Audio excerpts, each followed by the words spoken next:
Ngayon ay unang linggo ng Kwaresma at ang linggong ito ay patungkol sa temptasyon kay Jesus nung siya ay pumunta sa disyerto.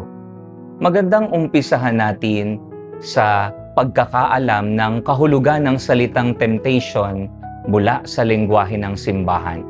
Coming from the Catechism of the Catholic Church, number 538, temptation is an attraction to act contrary to right reason and the commandments of God. Ngayon po sa Ebanghelyo natin, ngayong araw, makikita po natin ang tatlong naging tukso na inilahad ng demonyo sa ating Panginoong Hesus habang nananalangin siya sa disyerto. Una ay kapangyarihan. Si Jesus ay tinukso na gawing tinapay ang bato upang mapawi ang kanyang gutom dahil sa pagsasakripisyo. Pangalawa ay kasikatan.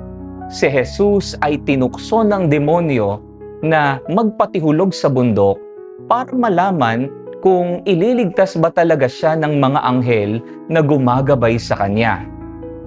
At pangatlo ay kayamanan. Sinabihan si Jesus ng demonyo na ibibigay ang lahat-lahat ng kanyang nakikita basta sumamba lang si Jesus sa kanya.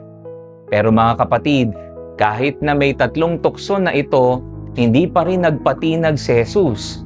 Ipinakita dito na si Jesus ay naging matatag pa rin hanggang sa huli at nagtagumpay sa mga panilinlang na dulot ng demonyo.